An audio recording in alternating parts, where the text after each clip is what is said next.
On September 11, 2001, the Twin Towers of the United States were attacked by terrorists, killing nearly 3,000 people. On October 7th of the same year, the U.S. began military action against the Taliban. This elite team was comprised of 12 members of the Green Berets, who were also the main characters of this movie. At that time, Captain Mitch Nelson was on family leave when he sees the terrorist attack. He rushes back to work and asked his commander for permission to assemble a team to engage the terrorists. But the commander thought Nelson was too young for this mission. Fortunately, the deputy captain, who had many years of experience, advised the commander to put Nelson on the job. Hearing this, the commander agreed to let their group go and clear the way.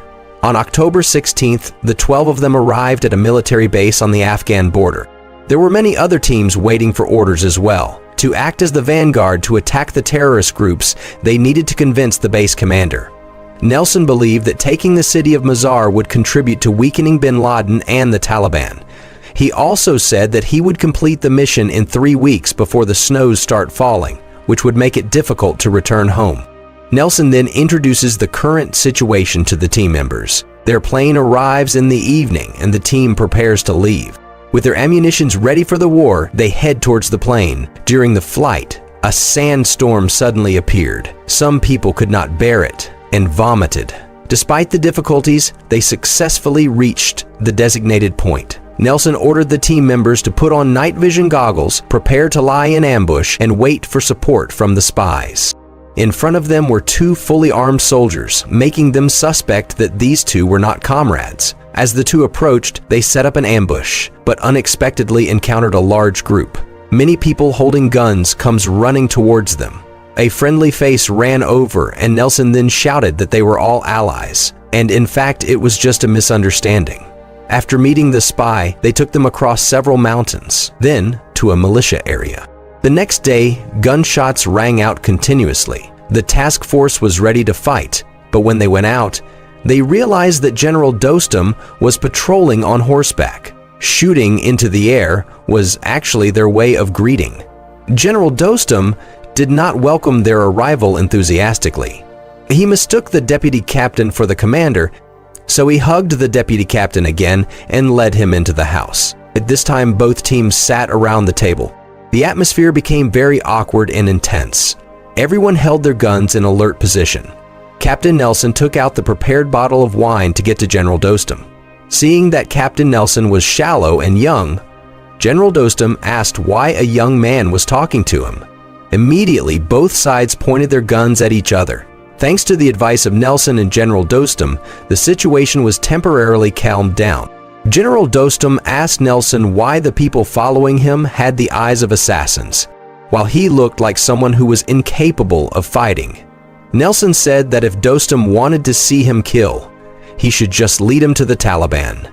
He agreed to take him there, and they set off. Nelson and his group are 12, but only 6 horses are available for them. Nelson had to split into 2 groups to investigate. In a nearby village, a terrorist leader captured some civilians, including 3 children. Under his jurisdiction, girls over 8 years old were not allowed to go to school. They asked the kids some classroom question, and they answer correctly. He then tore off the headscarf of the teacher who was kneeling in front of the children and shot her dead. General Dostum took Captain Nelson and his men across the mountains. That afternoon, they arrived at Kobachi Cave. The terrain was high, causing their communication equipment to be interrupted. At this time, General Dostum came out of the cave and announced that they would take revenge on the Taliban the next day. The next morning, they arrived at a Taliban-occupied village 45 kilometers south of Mazar. After observing from a distance, Dostum told Nelson to inform the U.S. military to blow up the place. Nelson thought that the distance was too far and bombing by plane would not be accurate. But Dostum was worried that if he got too close and an American was shot dead, the U.S. government would retreat and Dostum would definitely lose. Nelson had no choice, and then he immediately reported the coordinates to the base. The fighter planes were always waiting for orders and quickly dropped bombs on the crowd. Nelson was too far from the target. The bombing coordinates were wrong, causing the bombs to miss all the enemies. Frustrated, Nelson did not want to talk to Dostum anymore. He decided to move closer to obtain the exact coordinates. General Dostum worried for Nelson's safety, sent someone to support him. While reporting the coordinates for the second time, the terrorist group suddenly attacks. Fortunately, Nelson had a rock blocking the way in front of him. Thankfully, due to the efforts of many people, the location of the terrorist group was accurately determined. The bombers turned back, and thanks to the correct coordinates, they hit the target, causing serious losses to the Taliban. In the next scene, there is an airdrop of supplies for the 12 soldiers, but it ended in a wrong area and was robbed by the locals, who then sold it back to the American soldiers. Meanwhile, a boy kept following Ben, even bothering him while he urinated. Ben felt uncomfortable and reported it to the deputy captain. With his vast experience, the deputy captain explained that if one of them was killed, General Dostum would execute the person he deemed responsible, along with their entire family.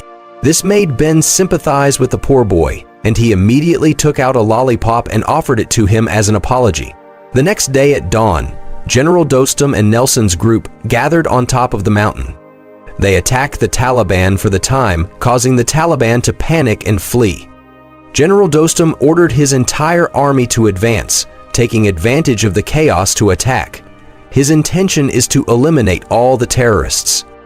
As Nelson stood on the mountain and looked at Dostum, he saw that the enemy had tanks to support them. He immediately called for air support, but was informed that the planes could not assist them. Consequently, the special forces rushed down to prevent General Dostum's army from charging into a trap. Thanks to Nelson's timely intervention, Dostum was able to save his life, although he still lost some of his troops. In the evening, General Dostum wakes up Nelson and tells him that the Taliban transported weapons through the Tangi Pass, the only route into the city of Mazar. He knew their supply route, but did not anticipate their weapons.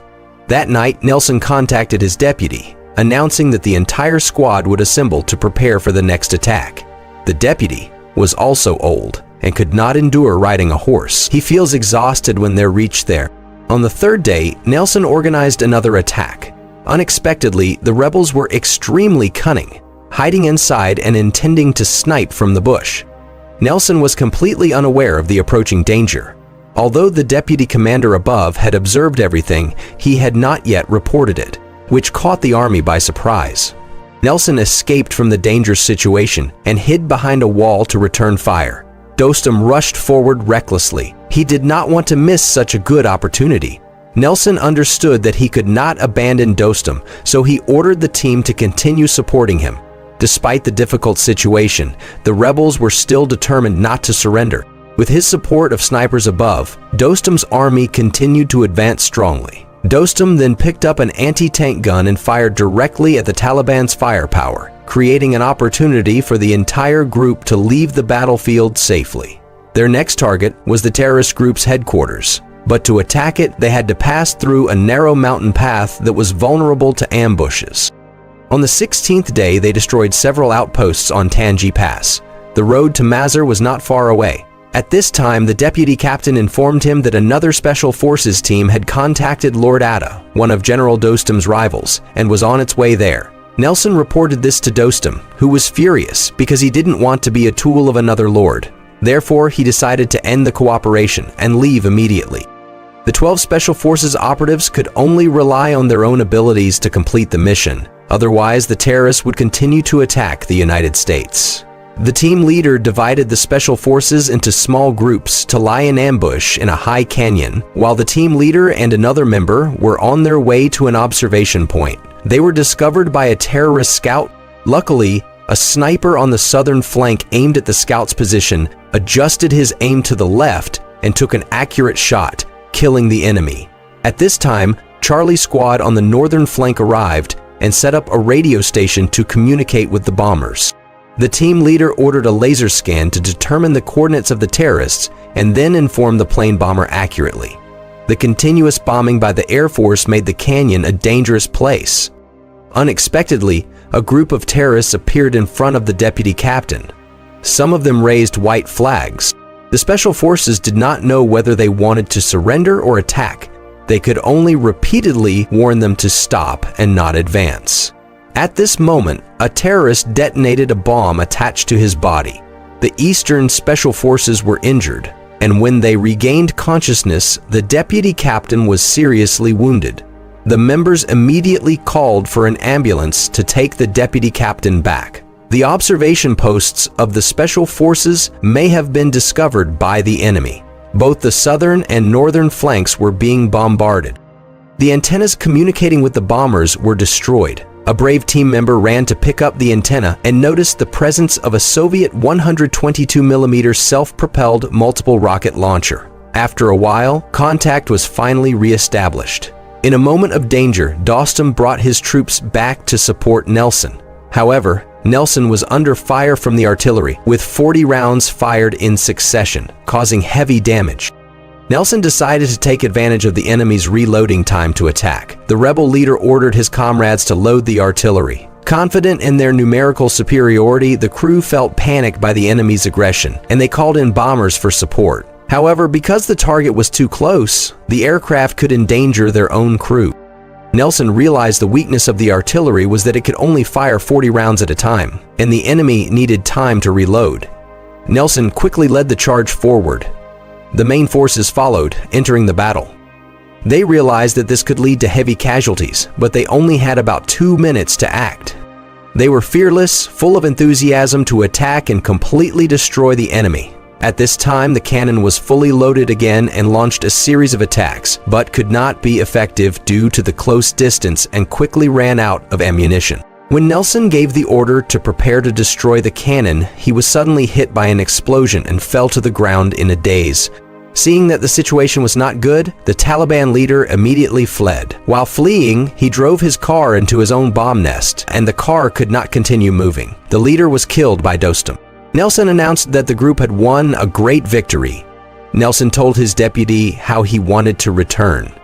They immediately put him on the helicopter and left. However, it was not over yet. Another general had arrived in Mazar City earlier, so General Dostum had to come to seek justice. Everyone thought there would be a bloody war, but the reality was different. General Dostum shook hands with his enemy, ceding control of the city to General Atta. Nelson praised General Dostum for making the right decision, but General Dostum replied that there was no right choice there, and that Afghanistan was the place where many empires had been buried. Today you may be friends, but tomorrow you may be enemies. The story ends here. At the #1 building of the World Trade Center, there's a statue of a Green Beret riding a horse to celebrate the brave men.